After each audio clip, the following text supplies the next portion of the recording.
Welcome to the channel. In this video, I wanted to talk about the 1986 film Manhunter, because I've come to the conclusion that this is my favorite in the Hannibal Lecter series.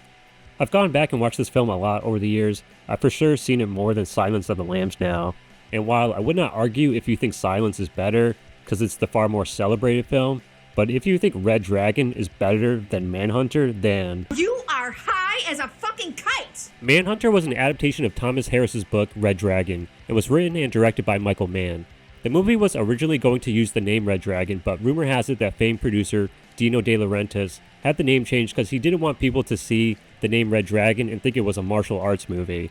Michael Mann was upset over it, and while I think the new title is fairly generic, the movie doesn't really incorporate Francis Dolarhyde's obsession with the Red Dragon painting.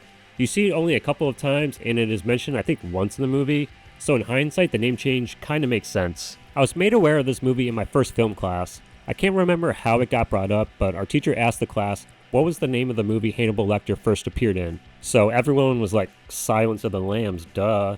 And he said, no, there's an earlier adaptation called Manhunter, and the actor Brian Cox was the first to play Hannibal.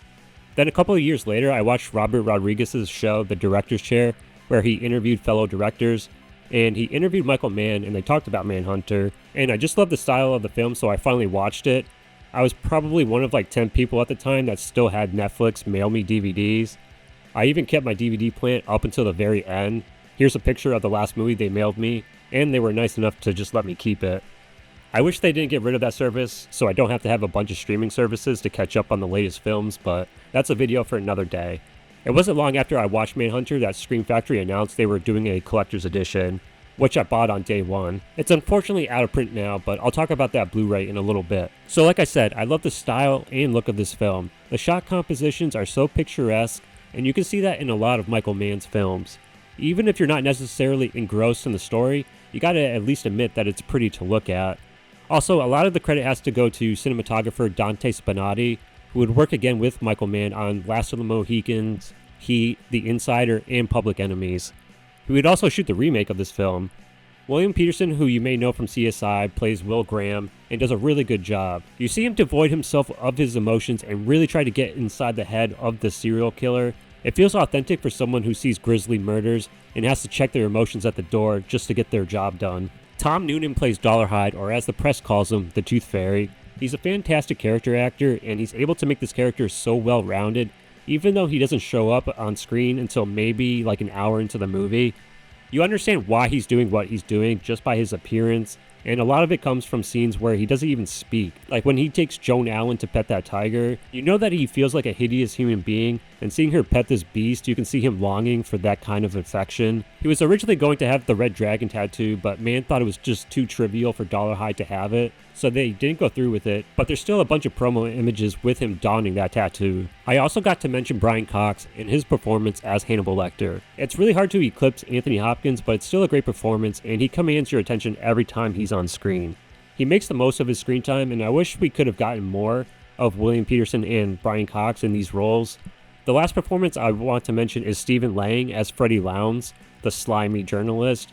It's such a far cry from characters we see Stephen Lang playing nowadays, like in Avatar and Don't Breathe. Also gotta shout out Joan Allen and Dennis Farina, who was an actual cop before he became an actor. The soundtrack and score of this movie is very 80s. I love the use of In-A-Gadda-Da-Vida during the climax of the movie.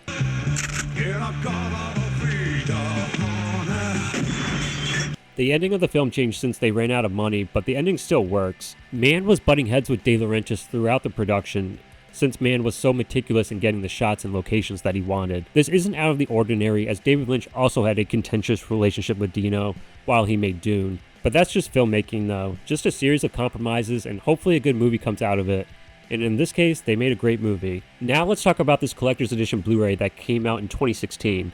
This unfortunately is out of print at the moment and goes for a ridiculous price on the secondary market, but I wouldn't worry because this is far too big of a title to stay out of print.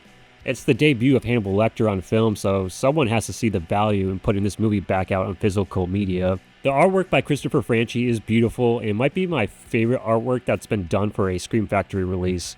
All the imagery you'd want to see is on the cover, and yet it still doesn't feel too busy or crowded.